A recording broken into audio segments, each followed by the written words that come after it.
Since we are already about 4 minutes past the planned time, I think we'll just start the event. Good morning, everyone.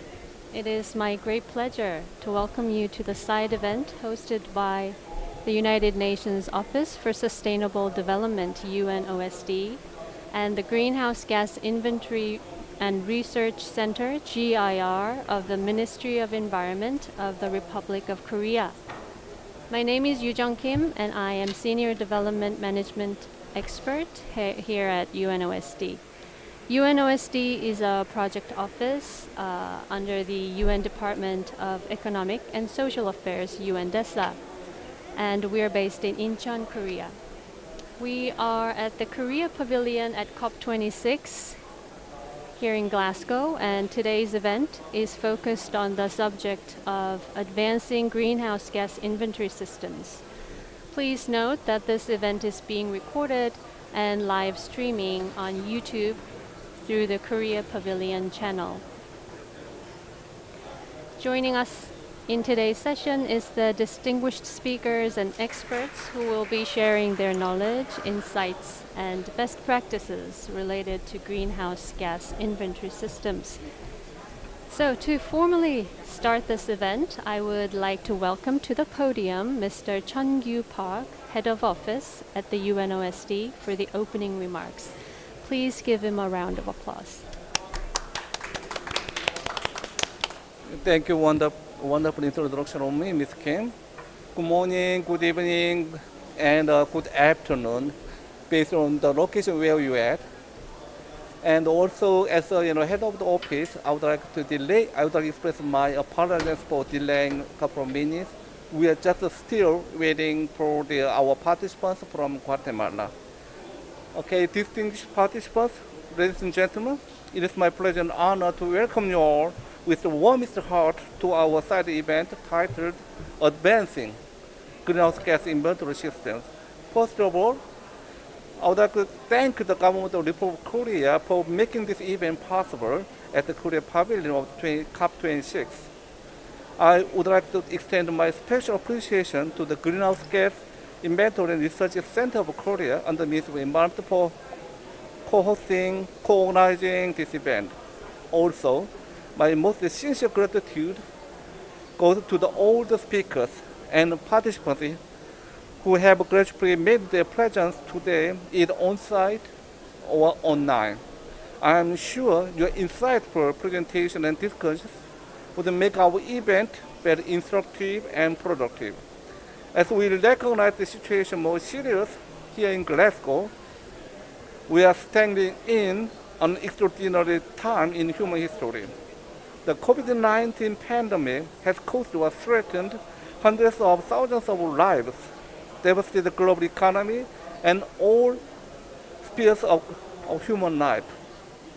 Coupled with the unprecedented impacts of the pandemic, the climate change continues to be exacerbated as we witness the year 2020, one of the warmest years on record.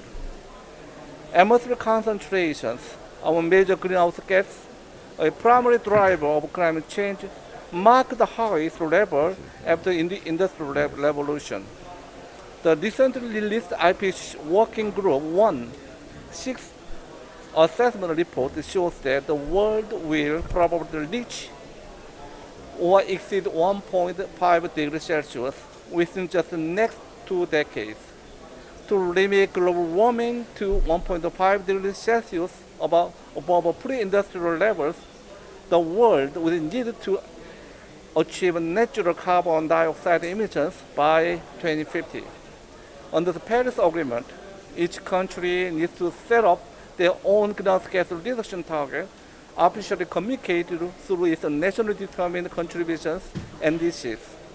In this regard, an initial and fundamental step for setting up this goal is to establish a transparent and reliable inventory system. Obviously, a greenhouse gas inventory is a valuable tool for accumulating and measuring national carbon emission data and serve as a cornerstone of the NDCs. Moreover, the inventory provides evidence base for the purpose of understanding development trends, improving resource management and energy efficiency, and developing policies and programs to address climate change. However, the capacity to conduct greenhouse gas inventories highly varies from countries to countries. With international requirements under the UNFCCC being negotiated here in Glasgow, it is growingly confident that countries need to equip themselves with more accurate greenhouse gas data. In this regard, today's side event on advanced greenhouse gas inventory system is intended to serve the purpose to share the experience of countries in different situations and identify challenges and opportunities in properly establishing and managing the greenhouse gas inventories.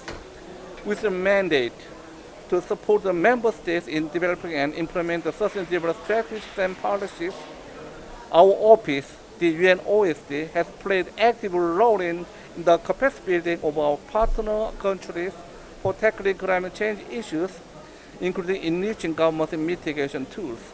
Specifically, UNOSD has hosted a series of greenhouse gas inventory system training workshops since 2018 in partnership with the Thailand Greenhouse Gas Management Organization (TGO) and GIR of Korea to develop capacities of establishing greenhouse gas inventory systems with reduction targets and assessment of successful implementation.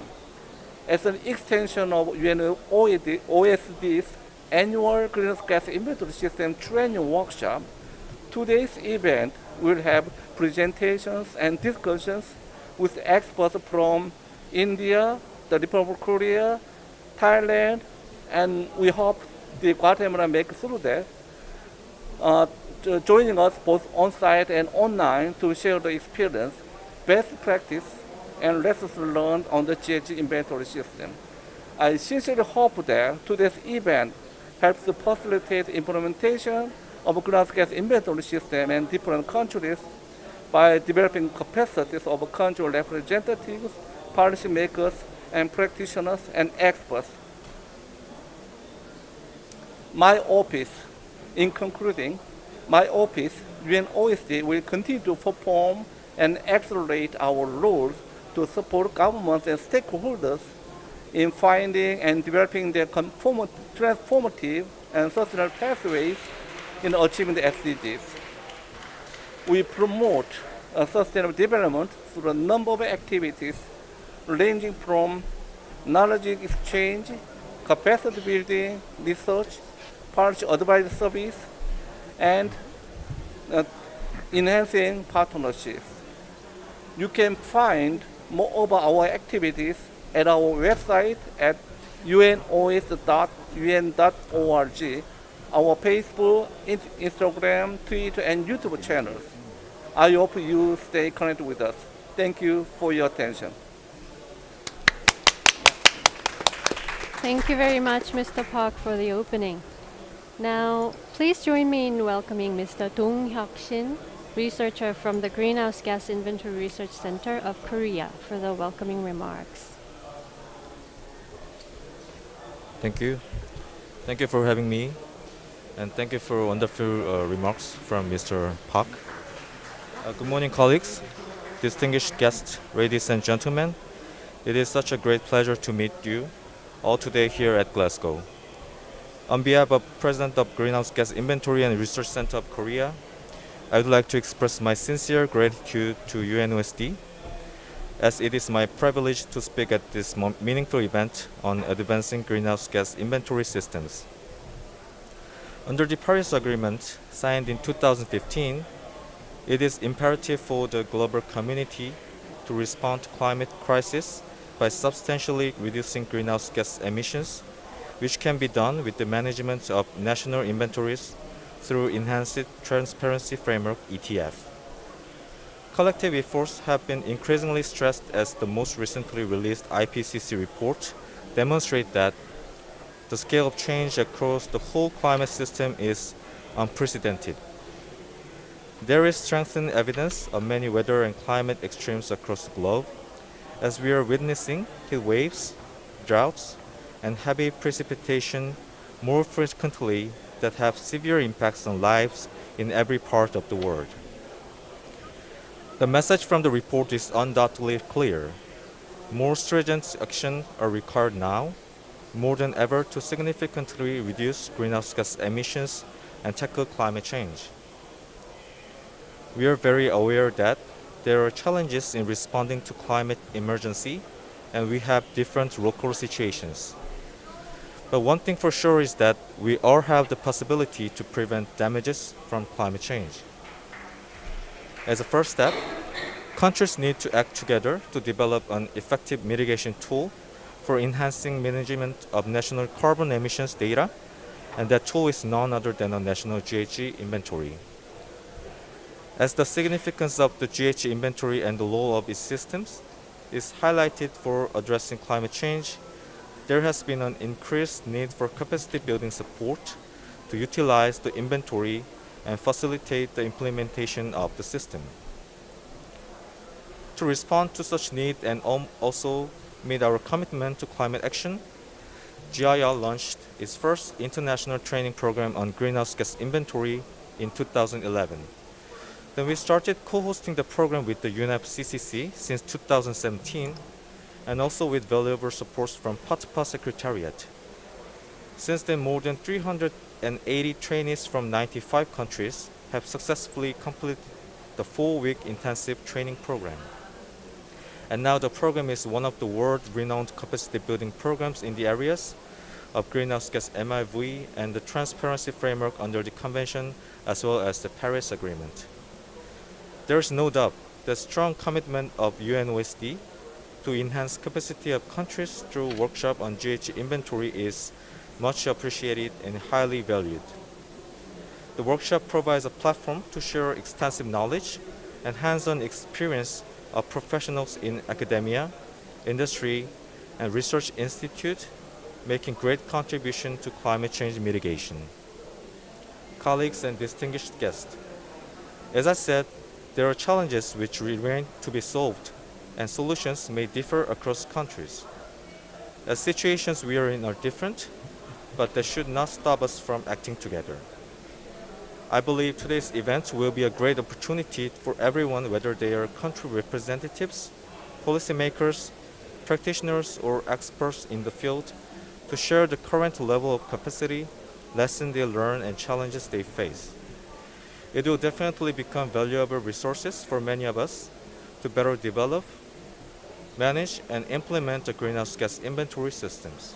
Once again, I'm much delighted and grateful to welcome you all to today's event. I look forward to exchanging practical experiences of countries as well as fruitful discussion on national GHG inventories. Thank you. Thank you very much, Mr. Shin, for the warm welcome. Today we have 4 distinguished speakers from Thailand, India, Guatemala, and Korea with us to share their country experiences on the development and management of the greenhouse gas inventories. Please note that the question and answer session for each presentation will be conducted later when all the presentations are complete. If you're viewing online, please leave your questions in the chat box so that we can address them later. Firstly, we will hear from Mr. Kiachai Maitriwang, the Executive Director of Thailand Greenhouse Gas Management Organization, who will present on Thailand's greenhouse gas inventory system and low-carbon cities. Please welcome Mr. Kiachai Maitriwang. สวัสดีครับ Good morning, everybody's distinguished guests and participants. Thank you very much for inviting us, Thailand Greenhouse Gas Management Organization, public organization from Thailand, to show you what we do regarding related to inventories, greenhouse gas inventories concept. I'd like to talking about Thailand development and manage about the greenhouse gas inventory system related to low carbon city. Next. My contents, I like to cover so many dimensions. Start from rationale of low carbon city in Thailand. The second, we will provide achievement of engagement of the cities. Thirdly, successful activities and move forward. Fourth, lesson and learn and challenges and future plan. I'd like to start with the rationale of low carbon city in Thailand.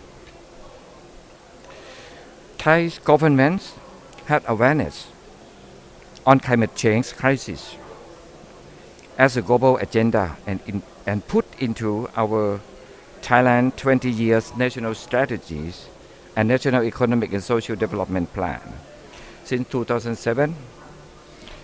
So far in line with the sustainable development goals. From the nation level, we consider the success factor is have to be implemented to the local one. So the how to deploy the policy level for the national level to local level planning and implementation is a key for success. Next slide. And in the National Economic and Social Development Plan, we embed the UN, the concept of SDG embed together with the plan. As you see, in the first outcome, we focus on the inclusive, green, resilient, low carbon, and sustainable economies.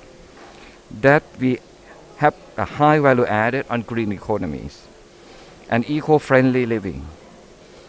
Even though we try to integrate climate action in line with those strategies, the importance of low carbon cities will be the part of activities in the national plan. So next slide. The objective and scope of low carbon city scheme.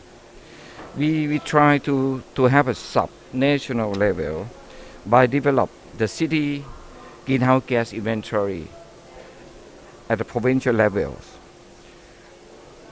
And then we do analyze the potential to reduce greenhouse gas at the provincial levels. So after that, we have an action plan to develop the appropriate mitigation together in the site and local. And then we try to collaborate for the action and mitigation together. So achievement right now and progress, what we do. From 2011 to present, there are 237 participating municipalities and 4 is under J5 project, founded and funding by UNDP. We are currently working on 10 municipalities covering approximately 10% of the whole. At provincial level, we have initiated since 2016. There are 22 participating on the provincial level to account the greenhouse gas and make a plan. Currently, in 2 provinces is ongoing in the plan for this year. This is the report that we show you. Next slide, please.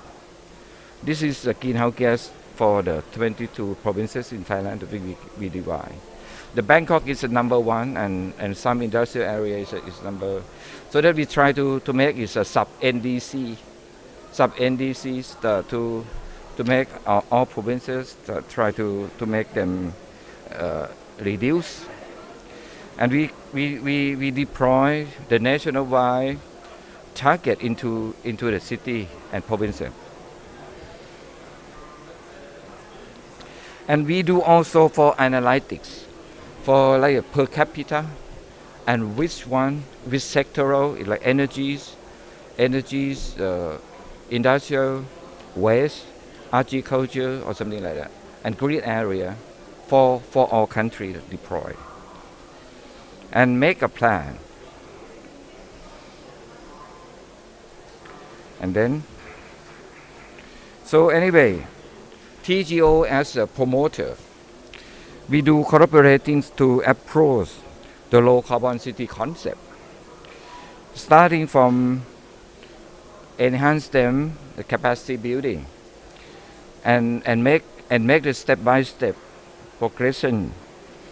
Start from propose and prepare, so that we start from make a MOU and have partnership with others, and sign up in working group between the local, and then we promote them to make a procedure to account the inventory, how to calculate, how to develop worksheet, and how to collect data of activity data. And then we work together to make a plan for reduction and make a potential for the sub-level for that can be done. After that, we try to make the plan and get approval from the collaborating of the party in the provinces and be implemented, and monitoring, something like that. So we do act as a country and monitors. Yeah. So next slide, please. This is the picture of the activity that we just start. Okay. Next. So we do very happy to do together something like that. And the governor is the head, and we work together many parts of them. Next. So we understand that for each low carbon city, it have opportunity to fundings by others to help. So we open for private sector or funding from international, and we open the opportunity for them to develop the domestic carbon credit certification and exchange among the country. In the country. And we also promoted the climate smart city criteria to announce them is that the smart city. We developed the standard for next. Okay, next. This is example for Chiang Mai Smart Mobility Project. So what we do is we try to show the success case in each provinces that can reduce the greenhouse gas inventory. Yeah, for example, Chiang Mai, they have a good project for mobilities. Smart mobility example, digitization and for do something. Next. This is the party. And everybody is very proud to show their project success. And at the end of the project, they can do like a long-term strategy to implement it continuously. Next, please. This is Samui, Iceland. There's Samui, Iceland. They have the wastewater treatment plant project. That is a success story. Is one of them. Next, please. Another project in Samui is coconut waste management. That is make everybody to join each other, because Samui Iceland is very famous for tourism, and many wastes is come from others like food waste that they can optimize the food waste to be the soil improvement material and used for growing the vegetable for eating. It's like from waste to table. Next, please. This also is a symbol, is organic waste management. This. Okay, next, please. Another example is a Khon Kaen. Khon Kaen have the solar PV and wastewater treatment plant. So it's another province. There. Next step.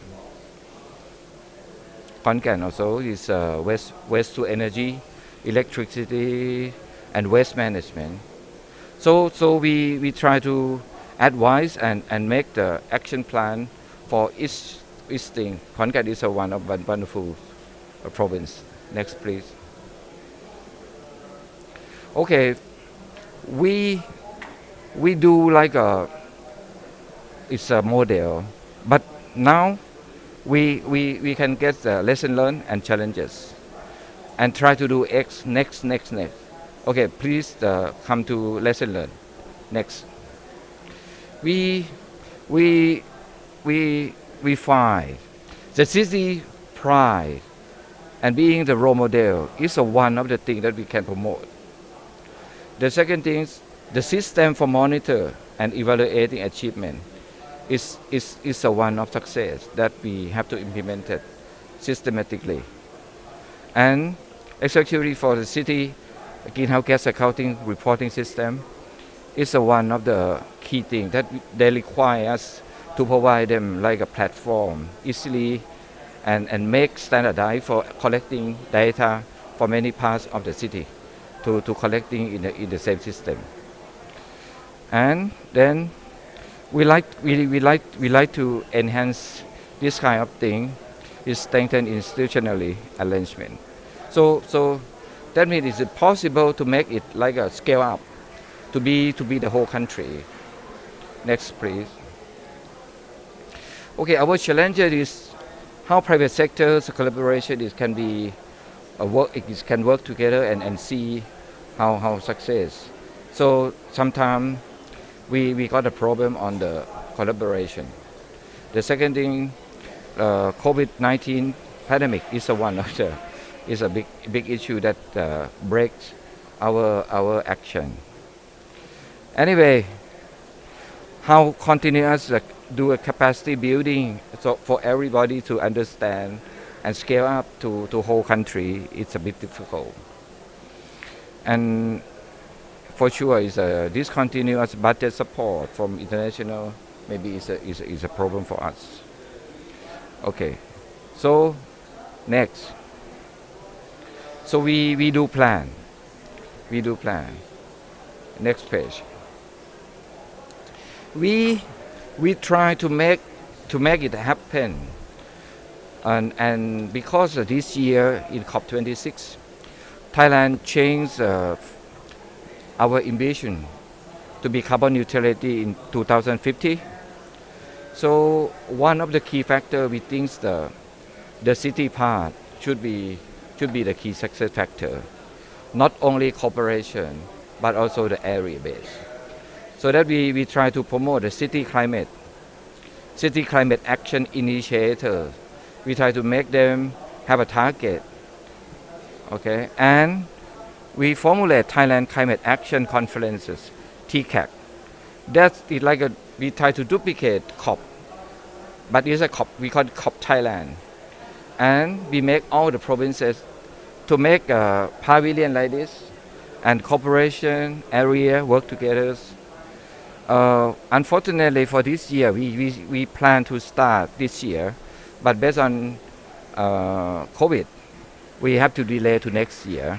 And we try to duplicate the concept of the conference of the parties to work together to show on accounting and pledge by the city, something like that. And at the end, we like to promote the city climate action innovator to be the grace and pride for. We try to put up government level for the KPI for achievement of the key of the provinces level to be a city like a climate action innovators. Next. This is my minister, His Excellency Mr. Warabut Silpa Acha, they will promote one way to account for greenhouse gas for each provinces and makes the governor to pledge themselves and make a plan, work together with our party in the provinces, so that we can apply our concept to scale up all the driving the provinces climate action, to strengthen operation, especially for the local sector, to be implemented in the national goal, and integrated the green area. Because we have the national agenda of the one, we try to make the green area on 55%, so both natural, both agriculture and city.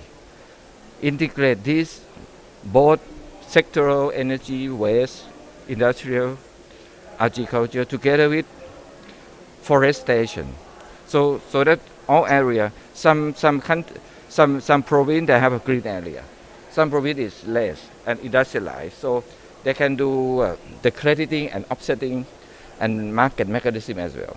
So that we plan to start next year, and I'd like to welcome my friend and delegate to join as well for the first time Thailand Climate Action Conference. On that day, we plan to present the Climate Action Conference Excellent Award, something like that.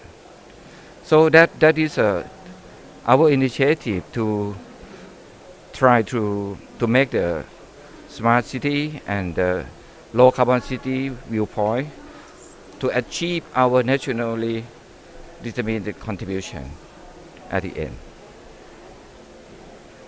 Thank you.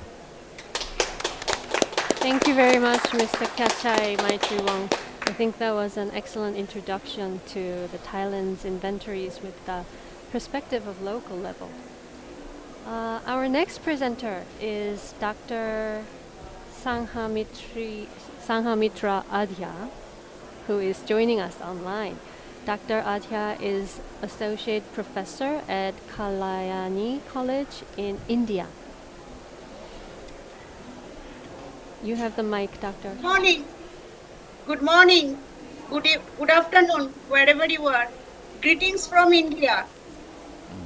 I express my heartiest gratitude to the United Nations Climate Change Conference of Parties, COP26, and all members and friends of Korea Pavilion for inviting me to speak about the greenhouse gas inventory systems in India. Can you hear me? Yes, we can hear you well. Yes. Greenhouse gases are the most significant drivers of climate change. Greenhouse gas protocol establishes comprehensive global standardized frameworks to measure and manage the greenhouse gas emissions from private and public sectors operations, halogens, and mitigation actions in India. India is currently developing a better national inventory management system, NIMS, that will coordinate consistently with the supporting institutions with adequate capacity for the preparation of national communications and biennial update reports on a continuous basis. Emission projections are developed based on India's intended nationally determined contributions and compared with a range of emission scenarios. Reduction of uncertainties in greenhouse gas inventory preparation has continued to engage the attention of researchers in India since 1990s. The dominant source of carbon dioxide emissions in India is the combustion of coal, contributing about 70% to total fossil carbon dioxide emissions in 2019. Although there is more coal in the energy mix than other fuels, the proportion of coal in fossil fuel emissions in India has been generally declining since 1940s, when coal accounted for more than 95% of all fossil carbon dioxide emissions. Furthermore, from a per capita perspective, with 1.37 billion people, India's emissions had increased from 1.1 metric tons of carbon dioxide per capita in 2001 to 1.9 metric tons in 2019. It is well below the world average of about 4.7 metric tons carbon dioxide per capita. Both natural gas and oil have been gaining share in India's total energy supply, oil particularly between 1940 and 1970s and gas since 1980s. Calculating emissions of Indian industries and other sources is a multi-step process. For estimating greenhouse gas emission from industrial process and product use, 2006 IPCC guidelines are employed. The activity data for the various industries are sourced from national statistical organizations, the annual reports of Ministry of the Government of India, from listed companies, research organizations, trade magazines, and directly from various industry associations. In order of priority, India's total greenhouse gas emission in 2018 was 3,202 million metric tons and carbon dioxide equivalent, totaling 6.55% of the global greenhouse gas emissions. The India greenhouse gas program is based on and specifically recommends referring to greenhouse gas protocols corporate standard for guidance on the entire inventory development process. This inventory is organized according to the IPCC guidelines and covers three sectors: energy, industrial process, product use, agriculture, land use and land use change, and forestry and waste. Greenhouse gas removal by sinks occur in the land use change and forestry sector as a result of management activities in protected areas and reforestation.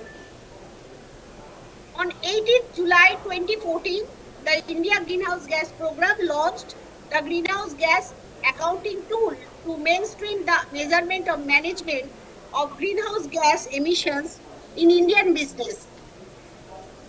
The Government of India launched National Action Plan on Climate Change on 30th June 2008, outlining 8 national missions on climate change.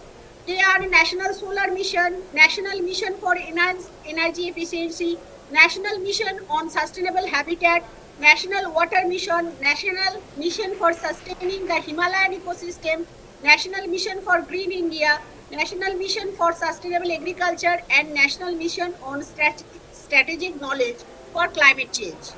The Department of Science and Technology, Ministry of Science and Technology, was entrusted with the responsibility of coordinating 2 out of these 8 national missions on climate change.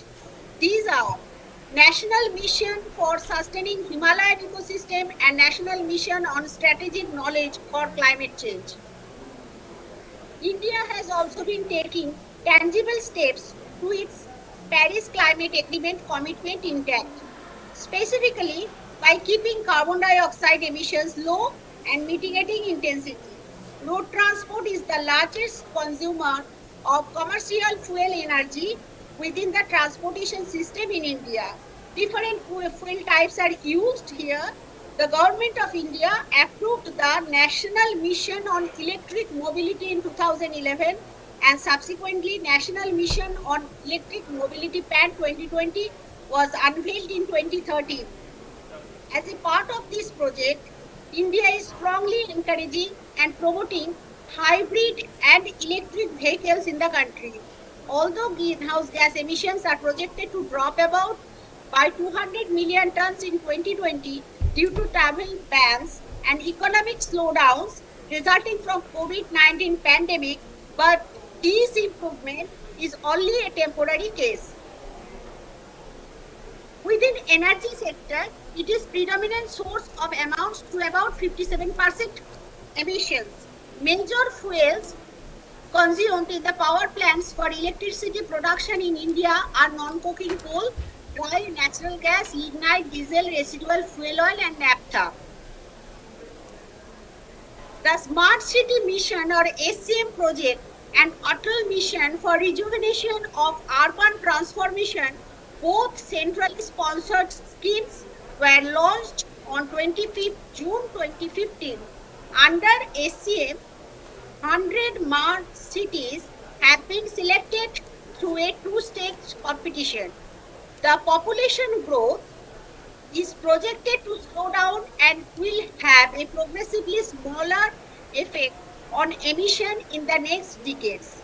Continuous structural change in the Indian economy, including changes from a focus to manufacturing to service sector, is already taking place and should be encouraged in the coming years. A recent micro-behavioral study showed that Indian industries developed technologically, carbon taxes do not adversely affect industrial productivity, thus becoming an increasingly better policy option. This data shows the rural and urban population increase in India.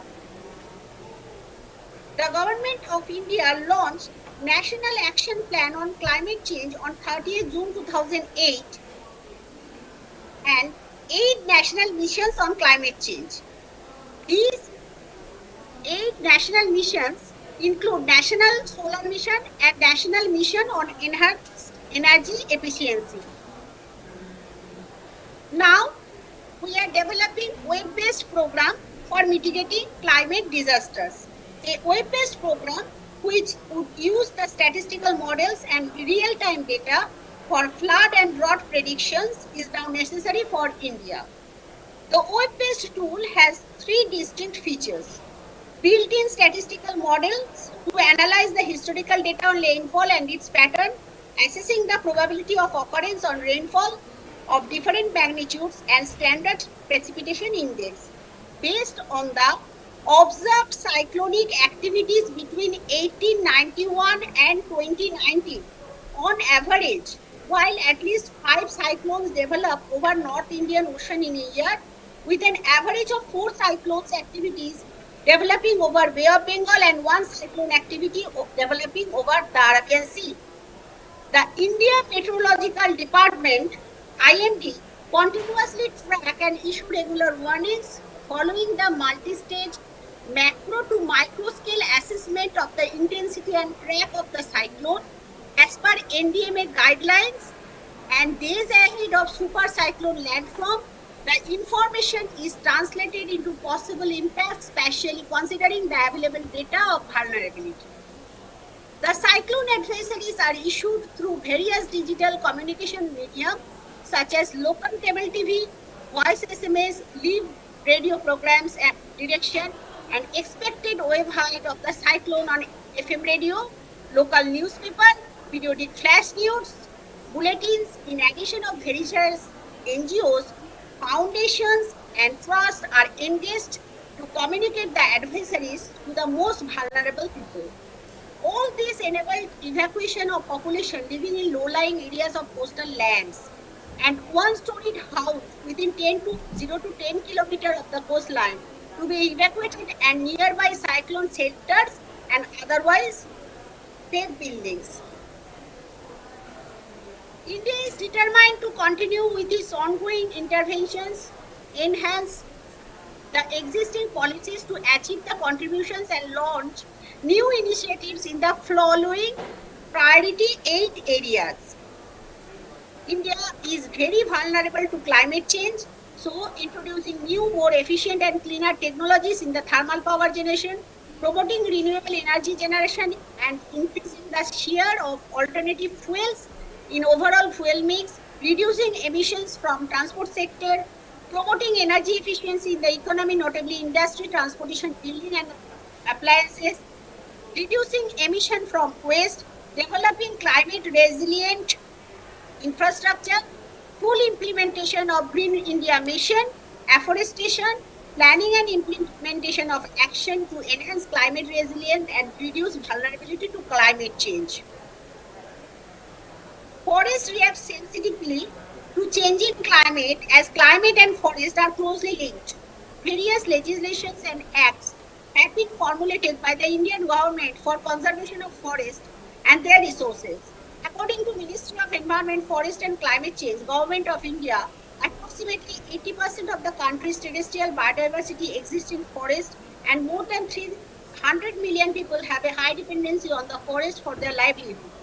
Besides meeting 40% energy need and 30% fodder requirement, other non-timber forest products is also provided by our forest.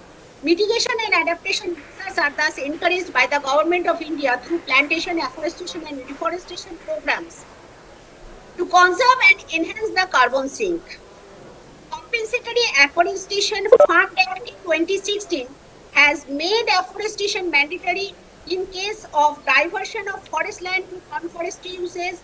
For industrial and developmental projects of national importance, forest areas are diverted to non-forest use after a rigorous environmental impact assessment process.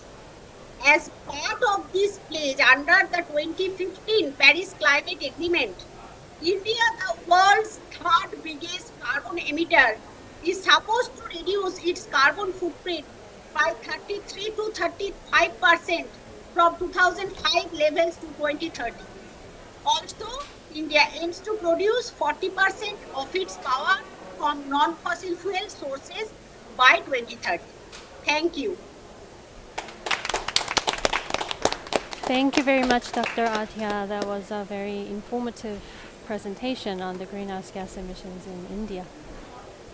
Well, since we are a bit behind the schedule, I kindly ask the next speakers to keep your presentations within the allocated time of 10 minutes. Now we'll move on to Guatemala. Our next presenter is Mr. Antonio Urrutia, Director of Climate Change, Guatemala. His presentation will be in Spanish and will be interpreted into English. The mic is yours, Mr. Urrutia. Thank you very much. In the Korea, vamos a presentar la situación de transparencia de Guatemala y cómo estamos como país. We are going to present the situation of transparency in Guatemala and what we are doing as a country. The next slide. Los temas que vamos a abordar son antecedentes, un contexto general, la situación actual, siguientes pasos y algunos puntos en común en las negociaciones de la COP. In this slide you can see the content of my presentation. I'm going to begin talking about background, then we're going to address the context, we're going to talk about the current situation, the following steps, and some common negotiation points. The next.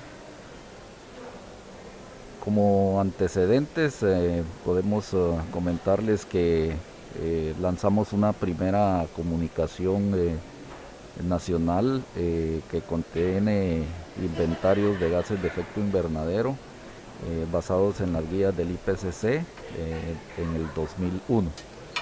We launched the first national communication on GHG inventories on 2001 based on the IPCC guidelines. Una segunda comunicación nacional hasta 2015 que contiene inventarios de gases de efecto invernadero a los años 1994, 2000 y 2005. Our second national communication was presented in 2015 and it contained the inventories of 1994, the year 2000 and 2005. Y recientemente lanzamos nuestra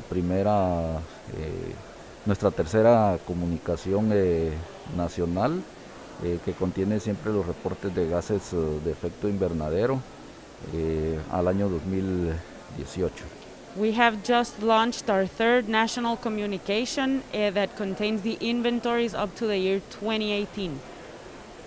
The next slide.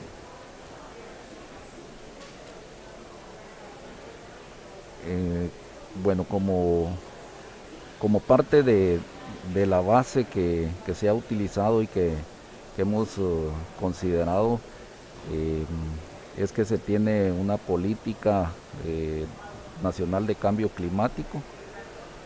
Nos adherimos al protocolo de Kioto, tenemos una ley marco de cambio climático, tenemos un plan de desarrollo nacional que se le denomina CATUM, nuestro CATUM 2032, y también tenemos un plan de acción nacional de cambio climático.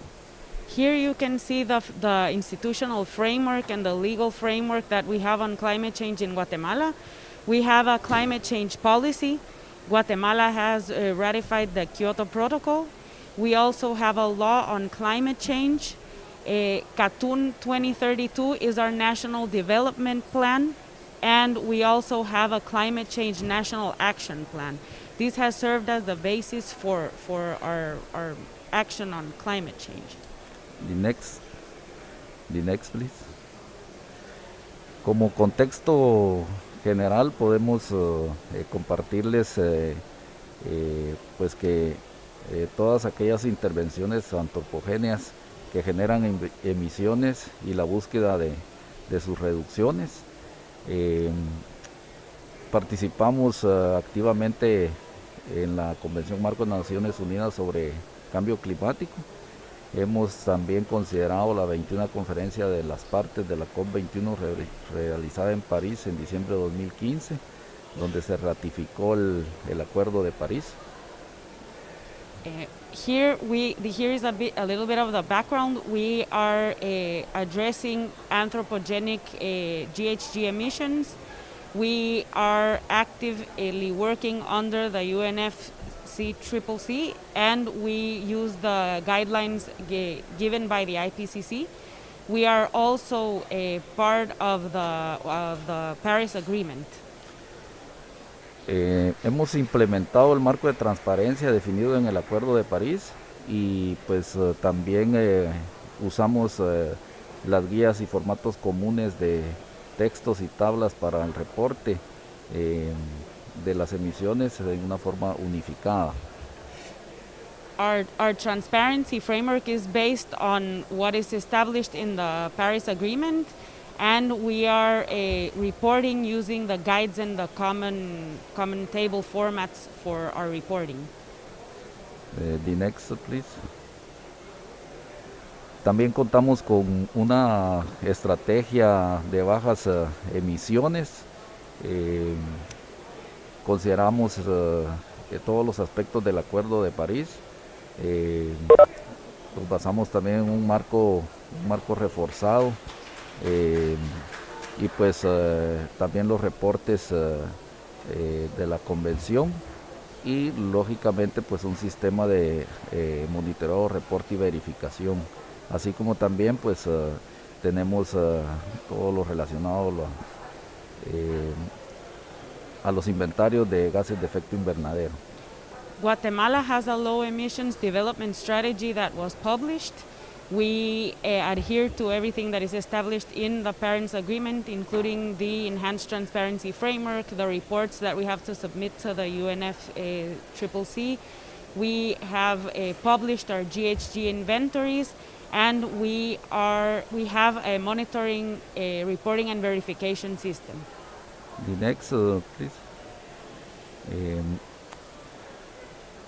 En la situación actual podemos comentarles lo siguiente. The next. About the current situation, we can tell you the following. Pues nos basamos en normas, procedimientos y todas las directrices de la convención. También pues todas las directrices establecidas por el IPCC de 2016 para inventarios nacionales de gases de efecto invernadero. We adhere to the norms, procedures, and guidelines established by the UNFCCC and also the 2006 IPCC guidelines for the creation of our national greenhouse gas inventories. Y estos son los aspectos que hemos utilizado para todas estas definiciones: transparencia, exhaustividad, coherencia, comparabilidad y exactitud. These are the guidelines that we have adhered in order to have transparency, completeness, coherence, comparability, and accuracy. The next, please. La tercera comunicación que hemos recientemente publicado pues consta de 7 capítulos. Our third national communication on climate change is divided into 7 chapters.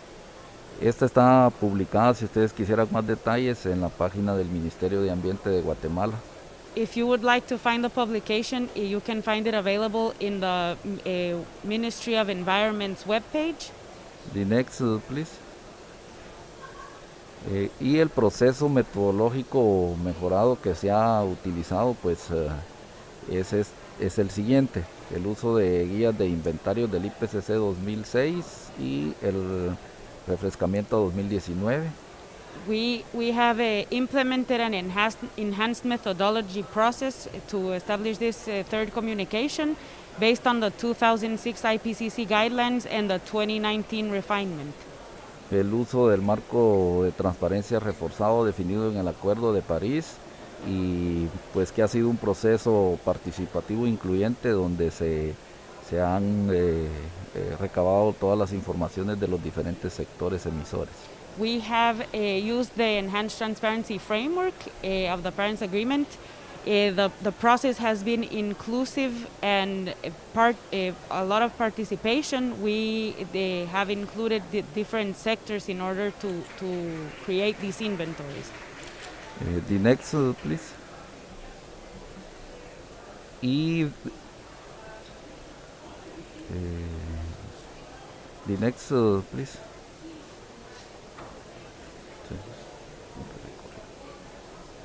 Excuse me.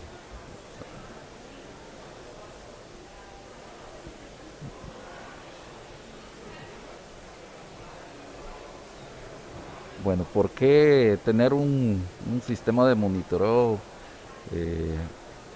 revisión y verificación? Pues porque es un medio de seguimiento a las acciones de mitigación nacional. Why do we need to have an MRV system? It is because it is a way to give continuance to the national actions. Nos permite medir el avance de nuestras NDC y cumplir con el marco de transparencia reforzado del Acuerdo de París. It allows us to measure progress of our NDC and our compliance with the Enhanced Transparency Framework. Contar con información confiable y verificable de cualquier sector. It allows us to have verified and reliable information from the different sectors. Y pues con toda la información confiable es factible el acceso a fondos internacionales. This reliable and trustful information allows us to access financing. The next, please. The next. The next. Okay. La propuesta del mecanismo de monitoreo, revisión y verificación de Guatemala es el que ustedes pueden observar en el esquema. The proposal of the MRV system of Guatemala is the one that you can see on the diagram on the screen. Y pues contiene el Sistema Nacional de Inventarios de Gases de Efecto Invernadero que el Ministerio de Ambiente estará incorporando a su estructura administrativa. It contains the National Gas Inventory System of Guatemala that the Ministry of Environment is going to be incorporating into its infrastructure. Lo relevante de este sistema de monitoreo pues es que se tiene ya una nota conceptual. Se está en proceso de legalizar el sistema a través de un acuerdo ministerial y contempla pues lógicamente en sí el sistema de monitoreo, revisión y verificación de inventarios de gases de efecto invernadero. For this system, we currently have drafted a concept note. We are in the process of legally institutionalizing it through a ministerial agreement, and this is going to comprise our MRV GHG inventory system. The next, please. The next, please.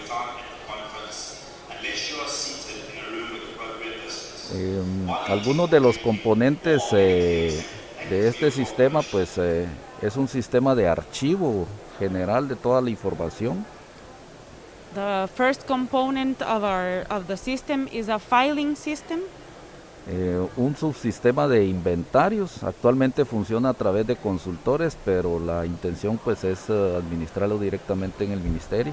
A subsystem of inventories, which is now being worked through consultants, but the idea is to have it institutionalized within the ministry. Un sistema adecuado de control de calidad A quality control system, para que podamos tener un cálculo de incertidumbres y del proceso de revisión interna. so that we can quantify uncertainties and streamline the internal review process. Un sistema de entrenamiento continuo, puesto que en Guatemala no tenemos muchos profesionales expertos en el sistema de inventarios de gases de efecto invernadero. We have a continuous training system in order to prepare professionals that can help with GHG inventories, because we currently don't have a lot of professionals that do this. Y un subsistema de mejora continua que nos permita pues que la información no se pierda y que se revise continuamente y se mejore. And we have a continuous improvement system that allows us to review the information and secure that no information is going to be lost. The next, please. La propuesta que se tiene es este esquema a través de sistemas informáticos con soporte en base de datos. The proposal is the scheme that you can see on the screen, which is based on an informatic system based on databases. The next. Y que podamos entonces en la tercera comunicación pues reflejar una tabla similar a esta, donde podamos en una gráfica ver las emisiones y absorciones. So that in our third communication we can see a graph similar to the one you can see on the screen that allows us to showcase our emissions and also our emissions removals. The next, please. The next. Bueno, como próximos pasos podemos comentarles que pues estamos trabajando en la presentación del primer informe bianual que contempla hasta finales del año 2021. The next steps are that we are working on our next biennial updated report that addresses up to the year 2021. Que contempla los inventarios de gases de efecto invernadero del periodo de 1990 a 2018 con los nuevos cálculos definidos en las guías del IPCC. Which comprises the GHG inventories from the year 1990 to the year 2018 with the updated IPCC guidelines. The next, please. The next, please. The next. Como puntos de negociación, pues esperamos que en esta convención lleguemos a un acuerdo todos los países y las partes para el uso de formatos de reporte comunes. As some of the points of negotiation, we are hoping that all the parties reach an agreement on the common report formats. Considerar e incluir en nuestros países pues las hojas tabulares de CRF. And including in our country the CRF tabular sheets. Que todas las partes y países nos comprometamos a pues tener nuestros inventarios de gases de efecto invernadero actualizados. That all parties and countries commit to having updated GHG inventories. Que todas las partes y los países tengamos acceso a financiamientos y que también definamos con nuestros fondos también inversiones en la parte de cambio climático. That all parties and countries have access to financing, but that we also use our funds to address climate change. Y en esta parte queremos comentarles que Guatemala ya ha iniciado en la ley de cambio climático, se define un Fondo Nacional de Cambio Climático, el cual esperamos ya el próximo año iniciar con una inversión de 50 millones de quetzales. And under this aspect, I would like to share with you that by our climate change law, we have a national climate change fund, and we are going to address 50 million quetzales for addressing climate change. También pues esperaríamos que todos los países consideremos los contenidos del informe del BTR. We would like so that all countries should address the content of the BTR reports. También que todos los países pues tengamos definido nuestras contabilidad de forma armonizada. That all countries have harmonized accounting system. Y que los contenidos de los informes de NDC pues sean transparentes principalmente. And transparency on the content of the NDC reports. The next. Thank you very much. Thank you very much, Mr. Urrutia, for your comprehensive presentation with the detailed information on the situation of Guatemala. Now, our last presenter is Ms. Moon-jung Kim, environmental researcher at the Greenhouse Gas Inventory Research Center of Korea. The mic is yours, Ms. Kim.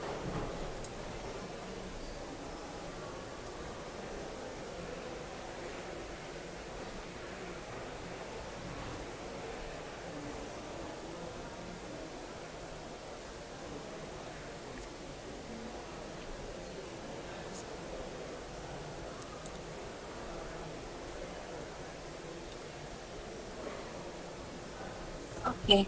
Hello, everyone. My name is Jung Kim from Greenhouse Gas Inventory Research Center of Korea, and I'm the presenter for sharing experience on the development and management of greenhouse gas inventory system of Korea.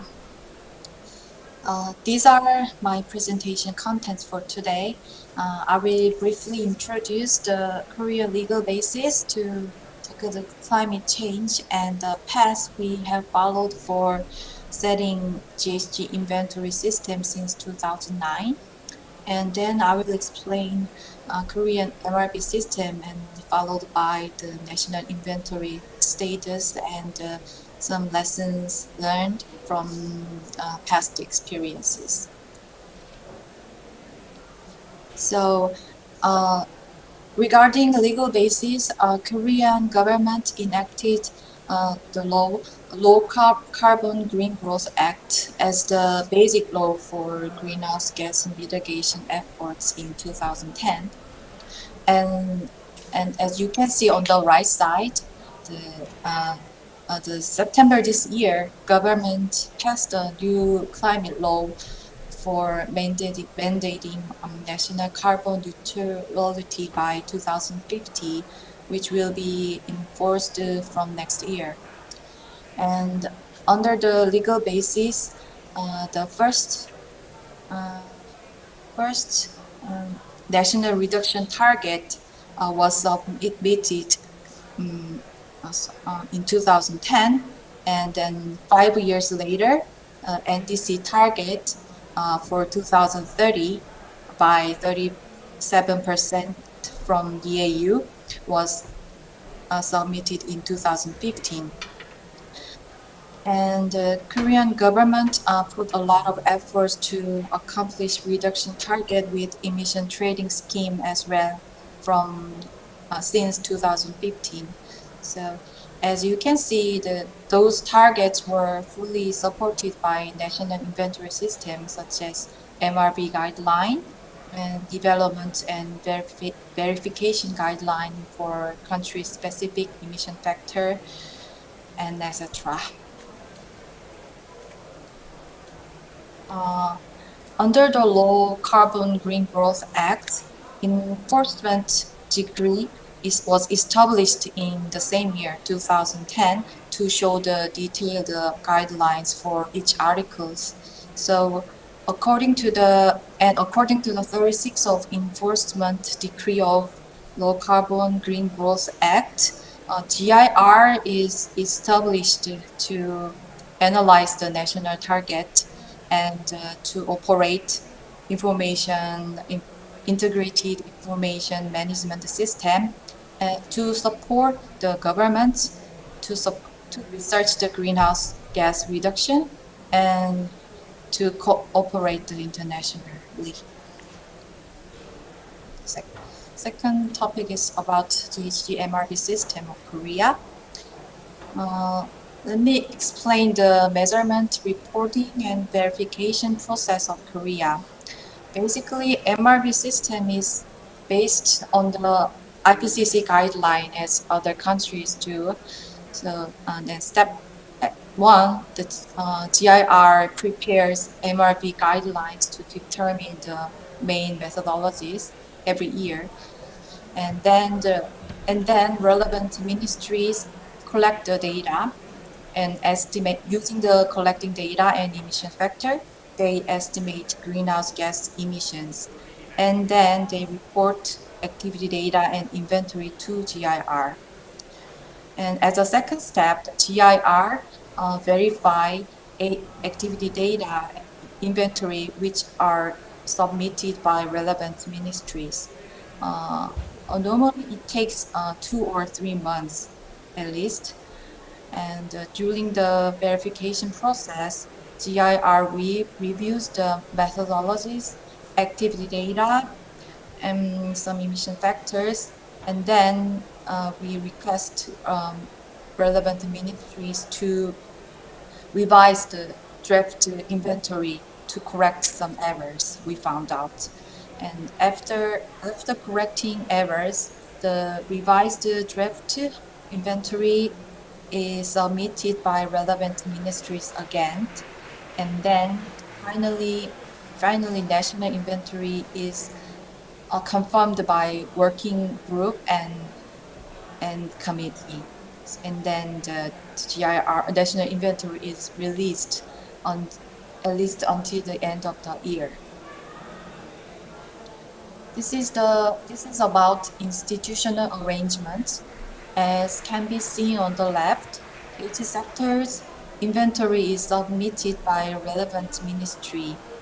For example, there are two ministries for LULUCF, which is Ministry of Agriculture, Food and Rural Affairs for and Ministry of Land, Infrastructure and Transport. And committee, they are the final decision-making body, and they make the decision to approve inventory, which is chaired by the Vice Minister of the Ministry of Environment. This is the regular timelines for national inventory MRV process of Korea. So MRV guidelines, as I said earlier, prepared by GIR the beginning of the year, and then the relevant ministries estimate inventory until June, and once national inventory submitted by a relevant ministry, GIR starts to verify from July to August and request to correct some errors. When revised national inventory is ready, working group review, and then the management committee finalize the national inventory with giving approval. And then finally in December, national inventory is normally released to the public. So MRV guidelines, it contains roles and responsibilities of relevant ministries and provides estimation methodologies and emission factor and etc. So, for example, it provides rules for reporting, such as list of materials and for submission to GIR, and reference and citation writing guidelines as well. So, and this slide shows the National Inventory Report System. It's a kind of web-based tool, but it's not actually a calculation tool. We just use the submission and the request to correct errors to the relevant ministries. So this just shows the concept of National Inventory Report System. So as can be seen, the national inventory is reported to GIR using NIRS website, and then GIR also used this website to correct errors to relevant ministries. And this system was established in 2013 and to manage the national greenhouse gas inventory.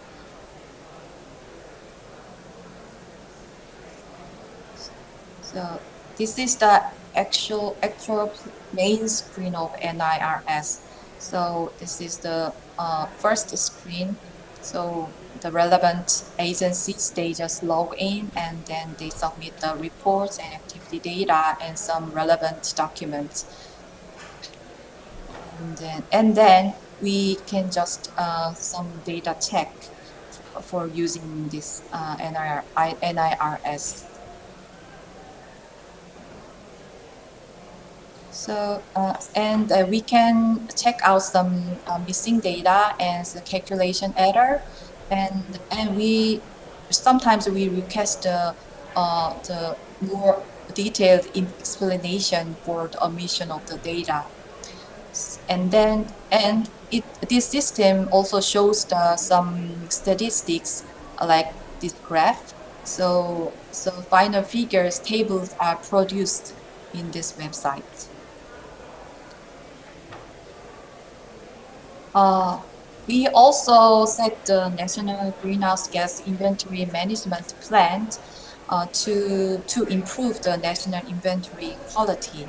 So it has this plan has the improvement plan for activity data and the development of country-specific emission factor and IT system development and international cooperation as well. So every year, GIR and relevant ministries review the result of the implementation of the plan. And first plan was from 2015 to 2019, which had the 39 project. And now we are implementing the second plan from 2020 to 2024, which has 45 detailed projects. This is the greenhouse gas emission trend of Korea. So this graph is from the third BUR of Korea in 2019. So in 2016, total greenhouse gas emission was 690 million ton CO2 equivalent. So as you can see the graph, Korea's total emission is on the rise, but gradually stagnating recently. And as can be seen on the two marker, the most of the emission in Korea is from the energy sector, as over 80%. And most of the gas was carbon dioxide, and followed by the methane and the nitrous oxide and some F gases. So this is about the greenhouse gas emission intensity from 1990 to 2016. As you can see the graph, total emission has been increasing, but emission per GDP have been decreasing. So we can see that we understand that the GDP and the emissions are decoupled from 1997. Korea is also still developing MRB system, and some part we are struggling with establishing inventories in such as agriculture and LULUCF sectors. However, we found out good practices in developing national MRB system as non-Annex 1 country. The first one is domestic verification process is important, and to solve the cross, we also have some cross-sectoral inventory issues. So we have to uh, gather. We have to set an overseeing organization as GIR to solve these kind of issues, to manage the issues with relevant ministries. And regular meeting was also helpful to discuss various inventory topics. And domestic MRB guideline was really good to enhance transparency and the consistency of national inventory. And finally, the country-specific emission factor development was really helpful to enhance inventory and understand the country-specific emission sources.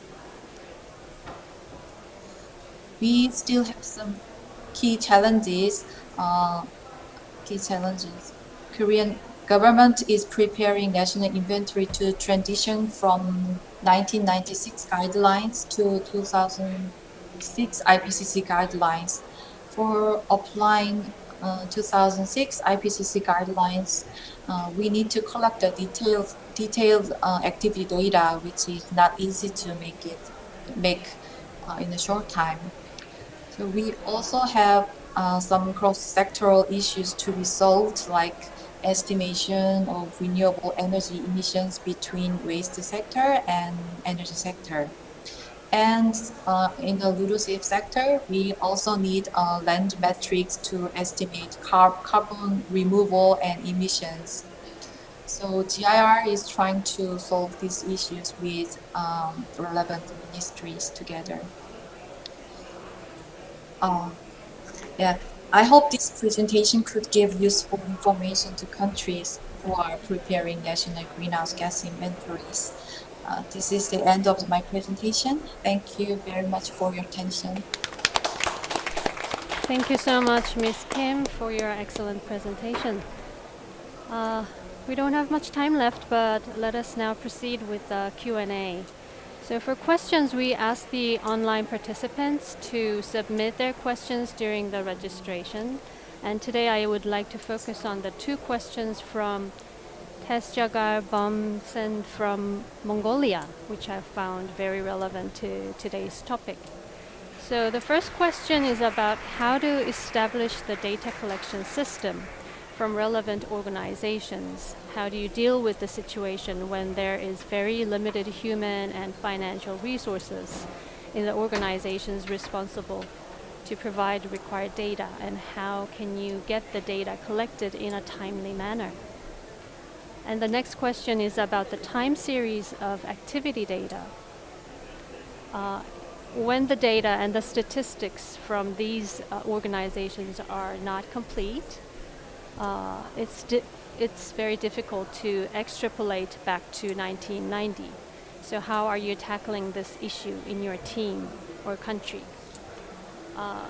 I know these are very complicated questions, but I would like to invite the speakers to respond very briefly to these questions, starting from maybe Ms. Kim from Korea. Okay. As I showed on the screen on the slide, we have an article. We have an enforcement decree of the Low Carbon Green Growth Act. So in Article 36, relevant ministries shall submit greenhouse gas emissions data, including relevant information such as activity data. So if they do not submit the regarding documents, GIR requests to submit those documents after first verification procedure. And if they do not submit again, we just request again. So that is the kind of verification procedure. And about the timely manner for officers, I think we put the roles and responsibilities into the law and make it mandatory for estimating the emissions in time. And I have to answer the second question as well. If you would like to. We also have some issues like the extrapolation and so when it comes to the estimation for the waste sector, as you already know, we use the first order decay model, which requires data from the past at least 50 years, because if the solid waste is disposed, the methane is emitted over 50 years. So we also have missing historical data, because the Korea started to collect the data from 1985. So we used the regression model to estimate for the past missing data with GDP and with using GDP and populations as an explanatory variables. As we did that according to the 2006 IPCC guidelines suggested. So that's all for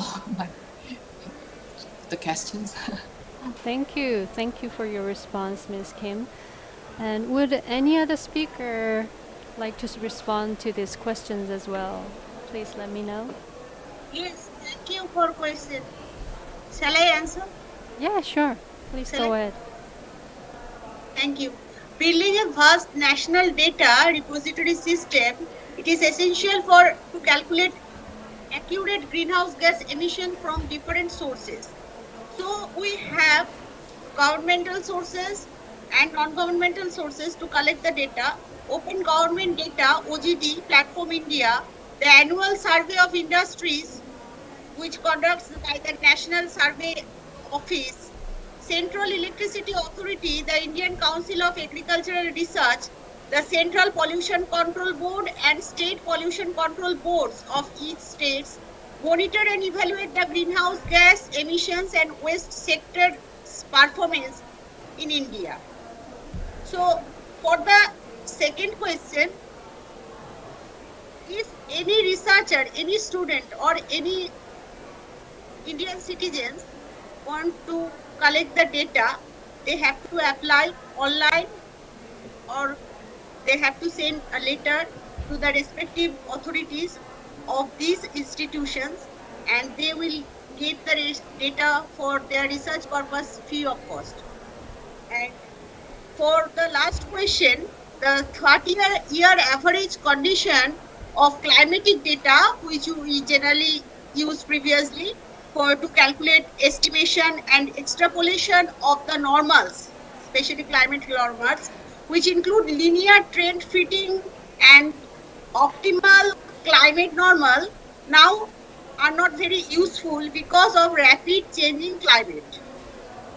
Even after 1 year or 2 years, the climate of each station or each country, I should say, is changing. Time-dependent climatic normal methods like least square linear trend and the least square hinge methods are now applied to solve the problem. Linear or other trends should never be fit to a whole time series or a segment arbitrarily. The functional form of the trend should be based on examination of the time series and to the extent possible additional considerations.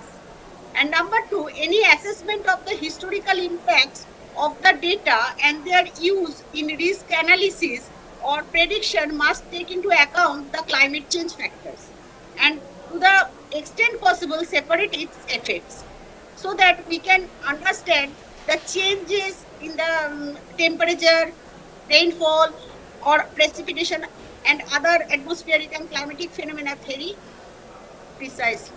Thank you. Thank you very much, Dr. Adya. I know some of you in the audience present here may also have questions, but due to the limited time allocated for this event, I kindly ask you to approach us after the closing of this event so that we can address your questions with the speakers. So, advancing the greenhouse gas inventory system is not an easy task, and I'm certain today's discussion was helpful to many who are watching this session. As mentioned earlier, UNOSD is hosting a training workshop every year on this topic, and I'm happy to announce that we will be organizing another workshop next year, hopefully in February in Bangkok, in partnership with TGO and GIR. So the countries invited will be subject to the Thai government's travel restrictions, but we will try our best to accommodate as many countries as we can. As we bring this event to a close, we sincerely extend our utmost gratitude to our distinguished guests, speakers, and participants for your active role in this event. We really look forward to meeting you in the future events. Thank you very much.